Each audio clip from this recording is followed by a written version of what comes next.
Fala aí pessoal, tudo bem? Iniciando mais um acompanhamento mensal, vamos falar sobre o Juro 11, mais um mês acompanhando esse FIINFRA. Lembrando que os FIINFRA não são fundos imobiliários, isso é importante de sempre eu estar falando aqui para vocês, porque eu trago aqui no canal FIAGRO, FIINFRA e os fundos imobiliários, obviamente, porque são ativos muito parecidos em termos de renda mensal, né, mas obviamente não são iguais aos fundos imobiliários. Opa, caiu um negócio aqui.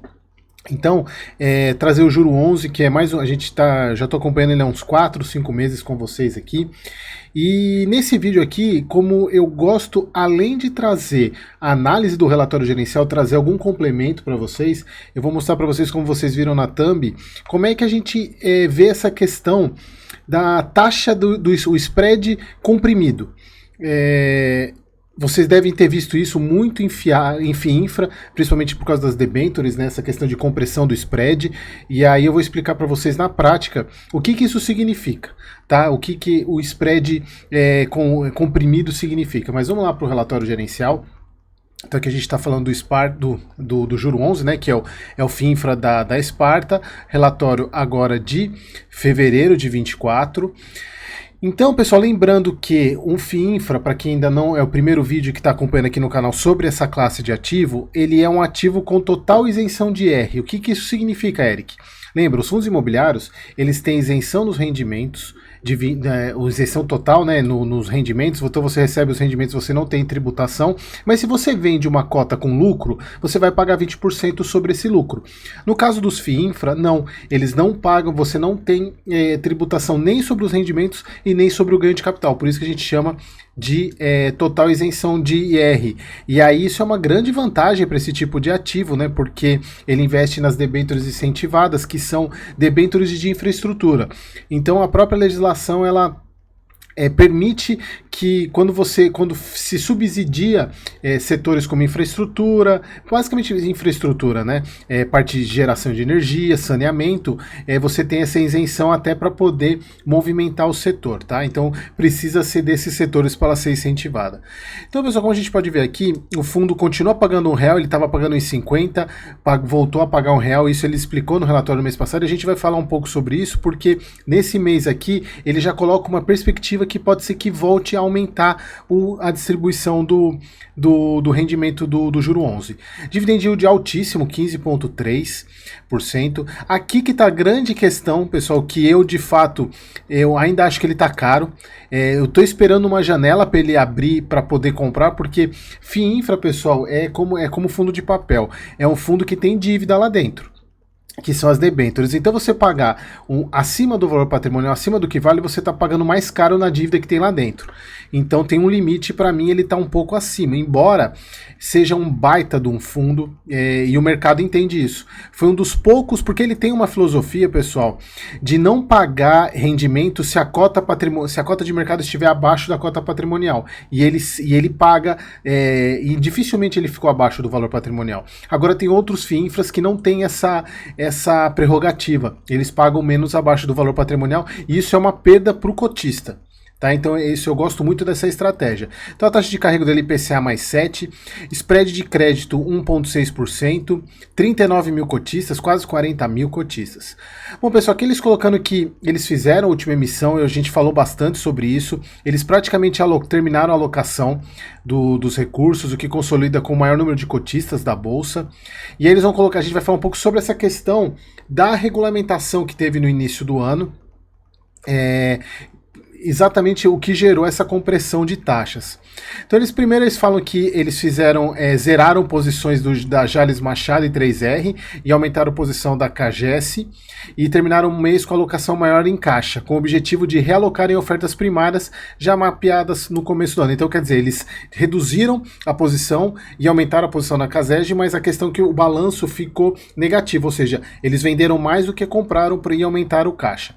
E aqui, pessoal, a gente pode até ver essa questão que eles colocam aqui, que a compressão dos spreads de crédito, a gente já vai falar sobre isso, refletiu nos ganhos de cota patrimonial, como pode ser observado na parte de performance, e o aumento de caixa, que comentamos acima, levaram o spread de crédito do Sparta de 2% para 1,6%. E aqui é um pessoal importante, só para vocês verem aqui no próprio site da Esparta, do juro, eles têm um BI aqui só para vocês verem a diferença da cota patrimonial entre fevereiro e janeiro. Olha só, janeiro ela estava 101,94, dezembro 101, novembro 100, então ela deu uma esticada esse mês. Exatamente por causa dessa compressão do spread de crédito. E aqui é importante falar por que houve uma redução do spread do fundo. Exatamente porque, pessoal, ele tem uma carteira de CDI, se a gente pegar aqui em cima, da IPCA mais 7,4, mas obviamente, pessoal, a gente está falando, se a gente pegar o CDI, a inflação hoje a mais ou menos 4, ele está pagando 11, quase 12%. E o CDI, ele está CDI 11,25, se eu não me engano. Então, por que faz com que haja uma queda? Exatamente por causa do aumento da porção de caixa, que está rendendo menos do que o próprio ativo. Por isso que ele coloca essa questão da redução do spread da carteira, mas eles colocaram isso no relatório passado, que o objetivo deles é sempre manter em 2%, eles precisam alocar esse restante de caixa aí para poder voltar. E aí, pessoal, falando agora mais sobre a questão do que eu queria trazer para vocês, até para explicar alguns pontos. Primeiro, pessoal, o que é o spread que eles colocam aqui? Vamos primeiro chegar aqui, eles falam sobre a questão da resolução lá do CVM, do CMN, do Conselho Monetário Nacional, que a gente vem falando isso relatório após relatório, desde acho que de fevereiro, se eu não me engano, sobre a questão da revisão de regras, né, sobre os ativos LCI, LCA, CRI, CRA. E o que aconteceu, pessoal? Se a gente for pegar, até teve aquele estudo que eu falei do professor Felipe Ribeiro, que se a gente fosse pegar agora em 2024, ou melhor, se a gente transportasse essa resolução para o ano passado, quase 50% dos CRIs e CRAs não teriam sido emitidos, por causa da questão de garantias, né? Teve aquela questão do CRI, do CRA do Burger King, que o Burger King não é uma empresa do agro e emitiu para comprar carne. Então, ele busca dinheiro mais barato, mas não é a finalidade da empresa do Burger King estar ligada ao agronegócio. Então, isso acabou com essa resolução, embora já saiu uma outra resolução, eu não lembro qual que é o número agora, acho que é 505.112, se eu não me engano, que deu uma amenizada nisso, mas o que acontece, pessoal? A partir do momento que vamos pensar o seguinte, você tem uma taxa de emissão de novos ativos, de CRI e CRA sendo feitos, e você tem você tem a oferta desses CRIs, CRA sendo feitas e a demanda deles aqui, então tá igual. O que acontece? Você diminui 50% da oferta, só que você continua com a mesma demanda. O que acontece com esses aqui? Eles sobem de preço.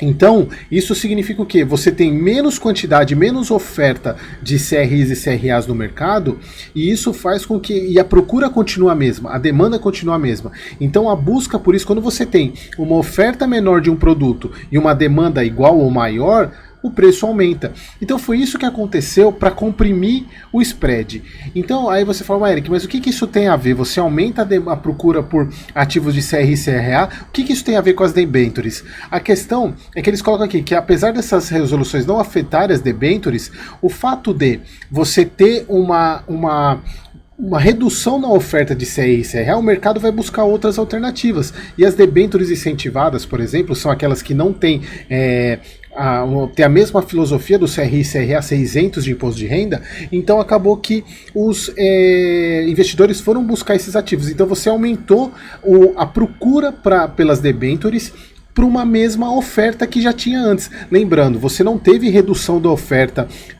na questão das debêntures como você teve CRI e CRA, só que você aumentou a demanda. Então você aumentando a demanda, você está procurando mais por uma mesma oferta, fazendo com que o preço desse aqui aumente. E normalmente, pessoal, janeiro não é um mês muito tradicional de ser emissão de novas debêntures. Lembrando, pessoal, só lembrando para quem não sabe, debênture é uma dívida que a empresa emite para pegar dinheiro. Então ela, em vez de ela ir no banco pegar dinheiro, ela emite uma dívida. Ela se transforma como se ela tivesse emprestando, você vai lá e pega dinheiro emprestado da empresa.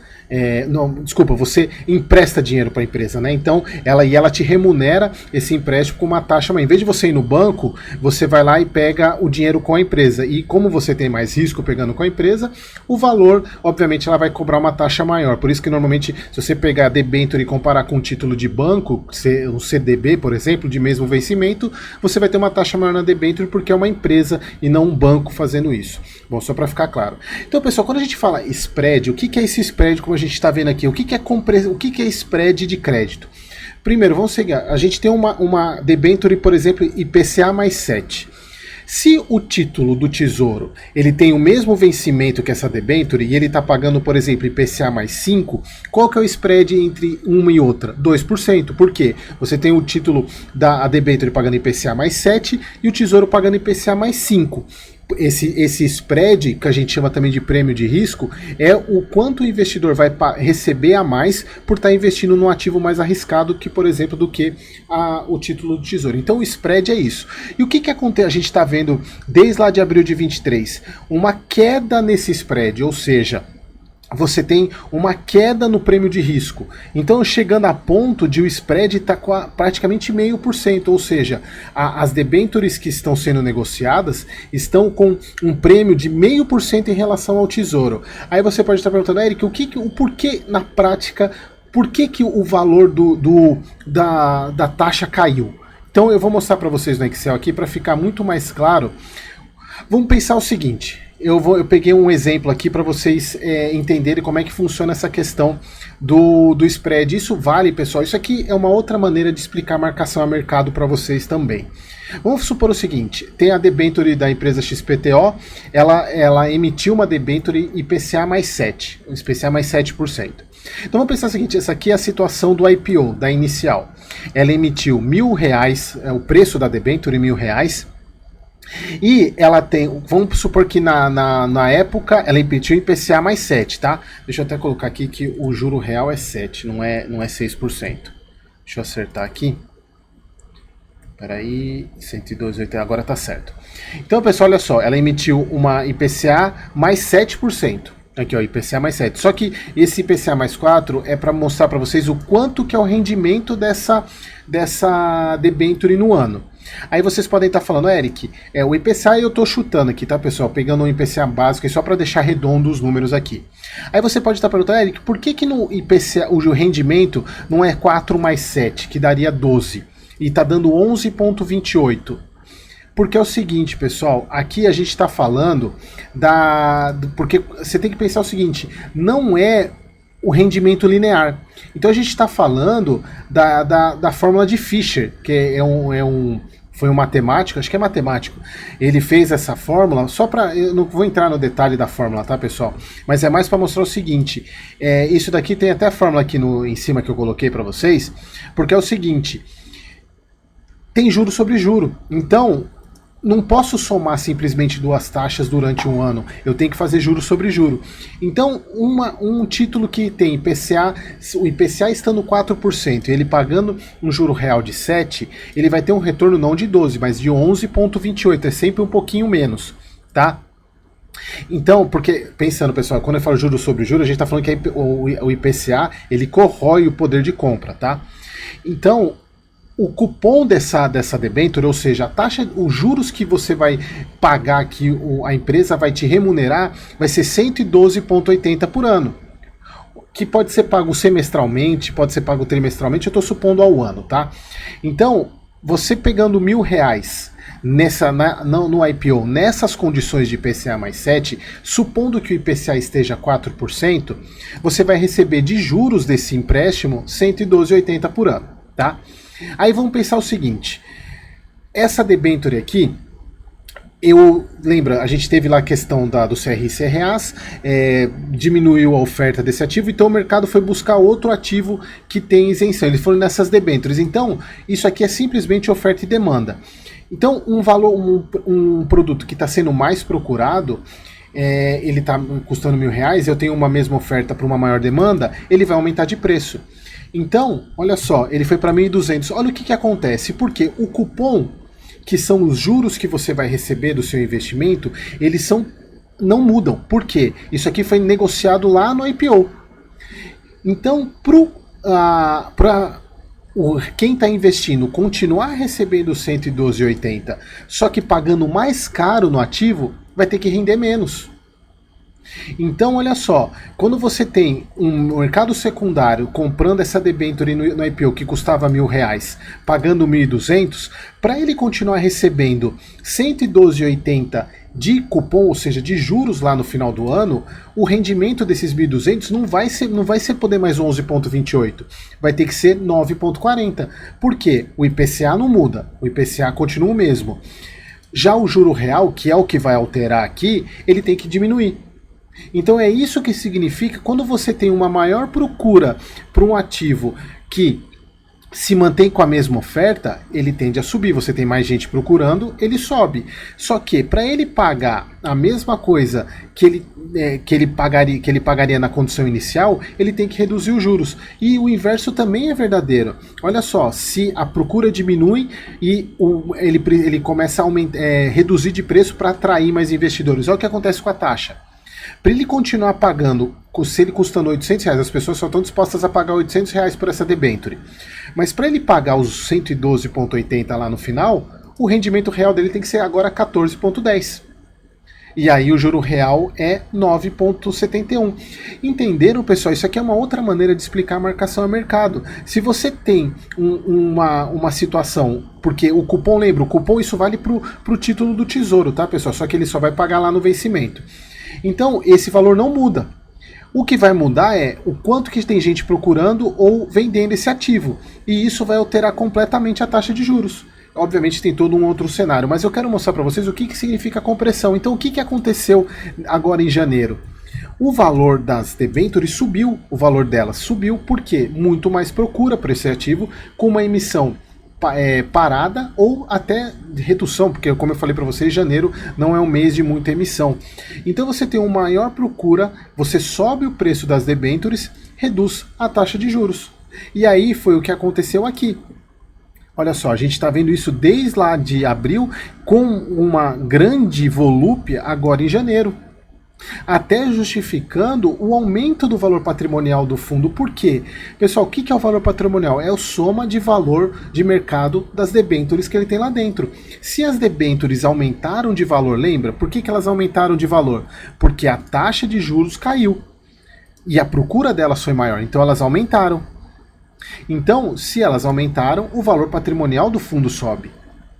Então, é só para vocês entenderem na prática, pessoal, como é que funciona essa questão do spread de crédito. Por que teve uma compressão? Quando a gente fala compressão, você reduziu a taxa de juros, porque a taxa do Tesouro continua a mesma. Então você teve, por exemplo, você estava com uma taxa do Tesouro a 5 e a debênture a 7. Você aumentou a debênture e a procura dela, a taxa dela caiu para 6. Percebam que a diferença antes era 2, agora é 1. Você continua aumentando o preço da debênture, aqui continua 5. Só que agora ela está 5,5. Então, reduziu para 0,5% o spread, ou seja, a diferença entre o que o Tesouro de mesmo vencimento paga para a debênture. Por isso que a gente tem essa compressão. Então, e isso faz com que o preço delas, o valor de mercado do fundo suba. Tá? Então, o valor de mercado, desculpa, o valor patrimonial do fundo suba. Então eles até colocam aqui, né, que algumas justificativas explicando esses gráficos, né, que teve a situação das Americanas lá também, que fez com que tivesse essa movimentação de spread, uma compressão também. E aí, pessoal, é muito interessante que eles colocam aqui, ó, que como é que vai ficar daqui para frente, que a gente já entendeu que houve essa redução, esse aumento da procura pelas debêntures, o valor dela subiu e houve essa compressão da taxa de juros. O que isso significa para o fundo? Eles até colocam aqui, se elas vão continuar valendo a pena. Por que isso, pessoal? Lembra? Elas são mais arriscadas do que o Tesouro. Então, quanto menor tiver o spread, significa que você está pagando por um ativo mais arriscado o mesmo que você estaria pagando por uma renda fixa como o Tesouro, que é muito mais seguro. Então, por exemplo, o que vale a pena você comprar um Tesouro IPCA 5% ou uma debênture IPCA mais 5%? Obviamente o Tesouro, porque você tem dois ativos de mesmo vencimento, só que um é muito mais arriscado que o outro. Então, já que os dois estão pagando a mesma coisa, eu vou no que tem menos risco.